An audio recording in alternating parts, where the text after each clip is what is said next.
was just saying to someone that I think the title is the first mistake that I've ever made. So, yeah. Thank you all for coming. My name is Abdullah. For the guys from class 2018, I'm from Saudi Arabia. Well, in one of my evaluation back at my old company with my supervisor, he highlighted to me that I need to work on my attitude. He was like, Abdullah, you need to slow down with the sarcastic comments in front of the clients. You see, guys, in our department culture, making fun in front of the client would affect the department image, and it's not professional. Yet, I didn't think that I was making anything wrong. I thought that the department management wants me to be like everyone else in the department, and they will prevent me from being myself. And I was just being myself. I didn't do anything wrong. And that was my excuse. Whenever I start making fun of someone or throwing a joke at someone, I've always thought of myself as someone who enjoys the humor, who enjoys being sarcastic, and I'm just being myself. That should be fine. Until one day, a friend of mine, not Bruno, by the way, but a friend of mine here in the MBA talked to me about the attitude. It was making him uncomfortable.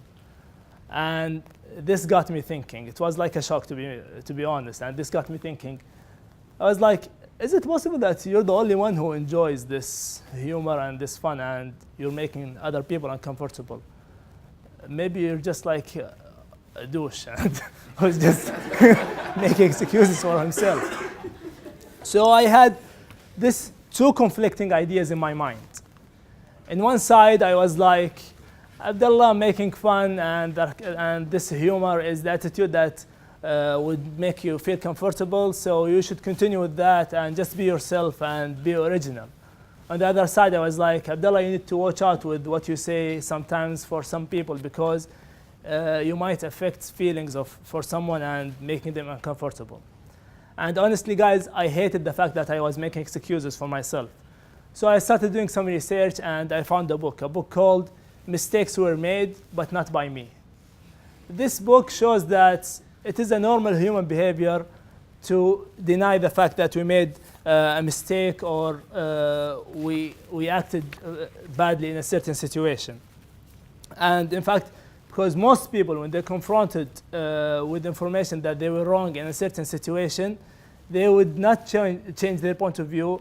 They would usually justify that and isolate themselves from reality. And it goes at all levels, in all cultures, by all genders. For example, sometimes you would see people, they would take bribery or pay to get things done. And when you tell them, guys, you're doing something wrong, they would tell you, it's not our fault. The government is not helping us, or this is the only way that we could get things done. Another example is women driving in Saudi Arabia. For a long time, we prevented women from driving. And we know that it's wrong, and we don't have any excuse for that other than the excuse that we keep making for ourselves, that it's a culture thing, the community is not ready, etc. I think the idea is clear, and everyone has his own example from his own life. But what is the engine that drives this behavior? It is something that is called cognitive dissonance. It's the unpleasant feeling that you feel when there is two conflicting ideas in your mind. So the cognitive dissonance theory by Leon Festinger states that there is a tendency for individuals to seek consistencies among their beliefs or opinion and their behaviors. And whenever there is inconsistency between the belief and the behavior, there must be something to change in order to eliminate the dissonance or the conflict and restore the harmony. It was found that the reasoning area in the mind shut down when it's confronted with dissonance information. And because most people have this positive self-image about themselves, that they are polite or they are smart, or they are polite, they are smart, they are moral, they restore the harmony by trying to preserve this positive self-image, and that's why they deny the fact that they made a stupid decision or they acted badly in a certain situation. So when there is inconsistency between the action and the belief, the dissonance will increase. And how do we restore the harmony? We either change the belief. I smoke, I know smoking is bad. I would tell you, no, smoking is not that bad. I know someone who smoked for 40 years and he's still fine. Or I will change the action, I will stop smoking. Or I would add another belief to change the action perception. I would tell you that I know I'm smoking, I know smoking is bad, but I go to the gym every day and I eat healthy, and I know that I'm healthier than someone who does not smoke. And by that, we restore the harmony and we reduce the dissonance. I think the idea is clear, and that's good to know. Then what? Personally, when I learned this, I started noticing myself when I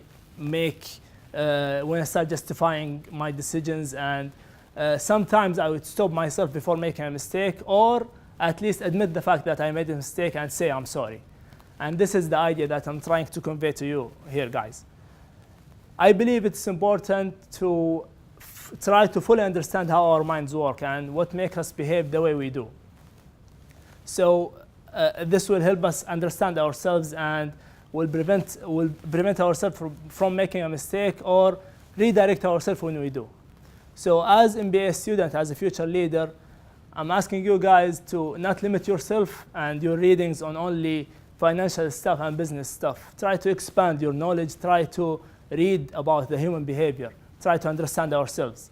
This will help us understand ourselves, and will help us develop better communication skills, and will help us critically assess our decisions. And as you all know, that great leaders are not only strong in the technical part and at cracking numbers. They're also great at communicating with people, reaching out to people, and leading them toward their common goals. Thank you so much.